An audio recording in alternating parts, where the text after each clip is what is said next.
In a small American rural town, David lives with his abusive father William but without his mother, who left them when he was 5. At school, David likes to hang out with his crush Millie, a girl who dreams of traveling around the world. David knows about this dream and one day, he gifts Millie a snow globe with the Eiffel Tower in it. Millie loves it, but the sweet moment is interrupted by Mark, who teases David for being a dork and throws the snow globe in the middle of a frozen lake. David is determined to retrieve it, but when he walks on the ice, it's not thick enough to withstand his weight and it breaks. The frozen water takes the boy and it makes him panic to the point where he suddenly disappears from the lake, only to appear again inside a library. Confused and scared, David decides to ignore what just happened and go home. William immediately begins yelling at David for being late, so David hides in his room, locking the door. Furious, William begins pushing the door and when he's about to burst in, David disappears and shows up at the library again. Finally accepting he has superpowers, David returns home, grabs his savings, and escapes in order to start a new life. First though he stops by Millie's house to leave the snow globe so she knows he's alive and well. Next, David moves to the city, rents a dingy room at a motel, and begins testing his powers. The first few times he ends up crashing against a tree, but eventually he gets the hang out of it by looking at pictures of the places he wants to go to. His first visit is to the Empire State Building, where David has fond memories of his mother Mary. When he feels ready, David visits a bank to get an idea of what it looks like inside, and in the evening he teleports inside the vault to steal all the money. While David celebrates in his little room, the bank discovers the robbery and Roland shows up pretending to be NSA. He has experience with cases like this and knows of the existence of jumpers. In fact, he's sure one of them did this. 8 years later, David is living the best life. He has a luxurious penthouse apartment in New York filled with expensive objects and such good control of his powers that he uses them just to reach the kitchen. His walls are full of pictures of landmarks that allow him to easily teleport anywhere in the world to spend the day, like having a picnic on top of a sphinx. One evening, he shows up in London and enters a pub. Here he teleports to the bar to pick up a girl. This carelessness is noticed by Griffin, but David can't tell and just leaves with the girl. Meanwhile, a jumper teleports in the middle of a tropical jungle, only to get caught in a net of wires that keep chasing him and stop him from teleporting again. This trap was set up by Roland and his men. They call themselves the Paladins and hunt down jumpers because they think they're an abomination. Roland kills the boy with no hesitation. Then he gets a call about their next lead. Moments later, David returns to his apartment and finds Roland there, who has brought all the notes David has left in bank vaults through the years. David tries to kick him out, but Roland responds by hitting him with a special baton that shocks him with 1,000 volts of electricity that don't let David teleport further than a few feet inside the apartment. A fight ensues and after lots of struggling, David manages to teleport inside a hidden room in his wall, cutting the baton cable. Roland follows the cable and begins breaking down the wall, but David just grabs a bunch of money and teleports away. Not giving up, Roland looks at the pictures and sends his men to all of David's usual jump sites. He also looks at David's stuff and finds an old picture of Millie. Seconds later, David appears in his old room. William hears a noise from downstairs and rushes to try to meet with his son, saying he feels like he's crazy and that David is welcome anytime. David only assures William that he isn't crazy before disappearing again. The next morning, David considers visiting William for good, but he can't bring himself to talk to him. Instead, he goes to Millie's house, and Millie's mother is so shocked to learn David is alive that she hugs him. She informs David that Millie is working at the local bar and David heads there, only to feel like a coward again as soon as he sees older Millie.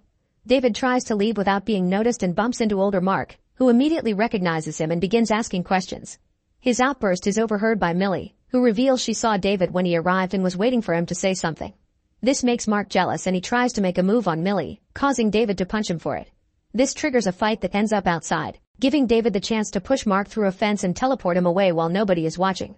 They appear inside the bank vault David robbed, and David threatens Mark with worse before he jumps away, leaving Mark in the vault as punishment. Afterward, David returns to the bar and finally has a chat with Millie, who dropped her dreams of traveling because she had to face the reality of having a job. David tells her he works in banking and invites her to come to Rome with him, which Millie obviously accepts. All this is overheard by Griffin, who somehow is in the bar too. Meanwhile, Roland arrives at the police station pretending to be CIA and punches the detective when he isn't believed. Then he interrogates Mark, promising he does believe the crazy story about teleportation. Relieved to have found an ally, Mark tells Roland everything about David and Millie. Roland immediately calls his men to send them to Italy. A few hours later, David and Millie arrive in Rome and check in at a very luxurious hotel. Millie starts getting suspicious of David's real job, but he swears he isn't lying. The two of them end up getting frisky for a while before they finally leave the hotel and enjoy the beauty of Rome while Griffin watches them from afar. Eventually, David and Millie try to enter the Colosseum, but it's already closed for the day. While Millie is distracted, David teleports inside to get a side door open and pretends he found it like that. The couple wanders around and enjoys the history behind these views, with David pulling the same trick whenever they find a locked door. When he tries to gain access to the lower area, he bumps into Griffin relieving himself on a pillar. David tries to ignore him, but Griffin suddenly teleports in front of him and reveals there are jumpers all over the world. Griffin scolds David for bringing a not jumper into this and carelessly jumping around because he gained the attention of the wrong people. At that moment, the Paladins enter the Colosseum and start chasing the boys. David is immediately shocked with a baton and he can't move, but Griffin has more experience with these guys' tricks. He teleports away in seconds and quickly knocks them out one by one. Then he tells David about the Paladin organization before disappearing.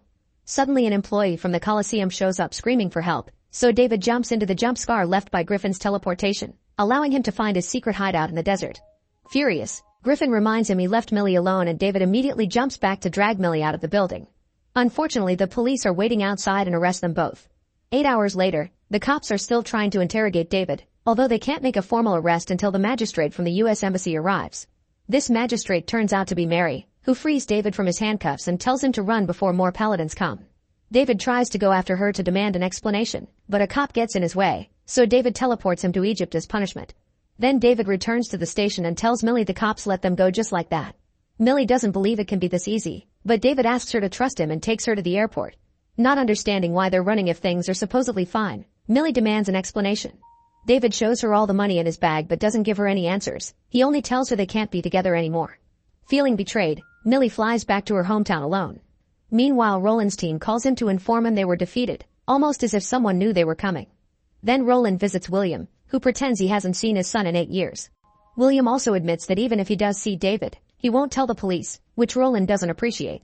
Moments later, David shows up at Griffin's hideout and finds out that Griffin hunts down Paladins to kill them. It turns out Paladins have been doing this for centuries, and they're responsible for things like the witch trials and the Inquisition. Griffin points out that if they can't get a jumper, they'll attack their loved ones, making David worried. Millie is safe for now because she's on a long flight, so David teleports to his old home and is devastated to find William dead on the floor. Grief doesn't allow David to think straight and he teleports William to the hospital, but there's nothing the doctors can do to save him. Furious, David goes to the police station and threatens Mark until he admits he was the one that told Roland everything about their hometown, including David's feelings for Millie. David realizes he must catch Roland before Millie lands in the U.S., so he teleports to Griffin's hideout to try to steal his Paladin research. Griffin doesn't let him, explaining that unlike the henchman, Roland is too dangerous. This makes David think they should team up to defeat him, but Griffin turns him down, saying he prefers to work alone. Then Griffin teleports to Tokyo and David follows him to keep bothering him about teaming up. Griffin prefers to steal a scar to have some fun, and brings David along, showing him how he can make the car jump along on the road. David never jumped with something this big, and Griffin confesses he once knew a guy that tried to teleport a whole building but died in the process. After David asks for the millionth time, Griffin accepts to team up as long as David doesn't contact him ever again. Afterward, the two of them teleport to the airport, but it's too late. Millie already landed and left. David goes to the bar to ask for her, and a waitress tells him Roland's been around asking for Millie too. Next, David teleports to Millie's apartment and is relieved to discover she's fine. Millie doesn't want to see him, but David can hear the Paladins approaching, so he begins confessing everything, teleporting to grab the snow globe on the shelves to prove it to her. This terrifies Millie and she tries to run away. Thus David has no choice but to grab her and take her to Griffin's hideout. This makes Griffin furious because he knows the Paladins have a machine that allows them to open wormholes on the scar left by the jumps. In the meantime, Roland and his men arrive at Millie's apartment and do exactly as Griffin feared.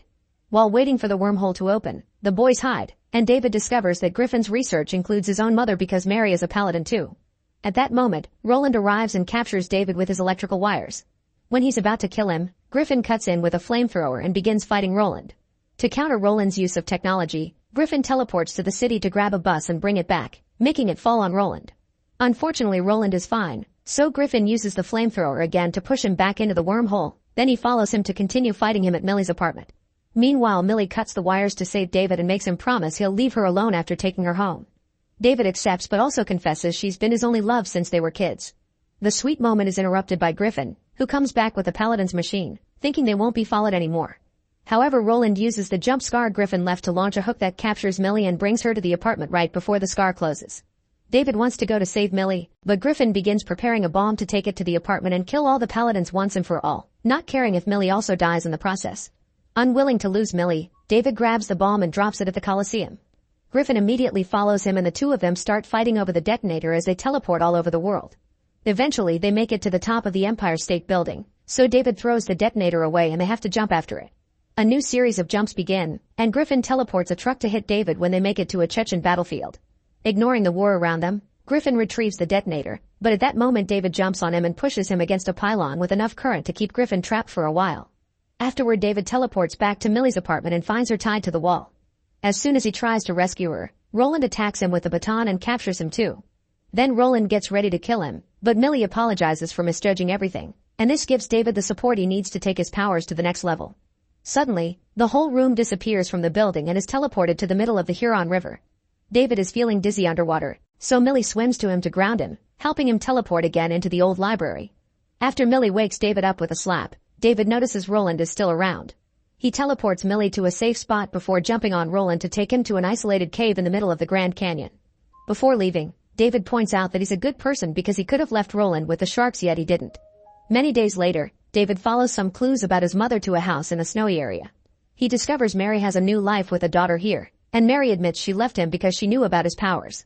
Mary refuses to leave her job as a paladin and hugs him, explaining that she does love David but the only thing she can offer is a head start. David leaves as he accepts his mother is the enemy and meets with Millie, who leaves with him to a warmer place. Make sure to subscribe and turn on notifications so you can watch more videos like this. Thanks for watching.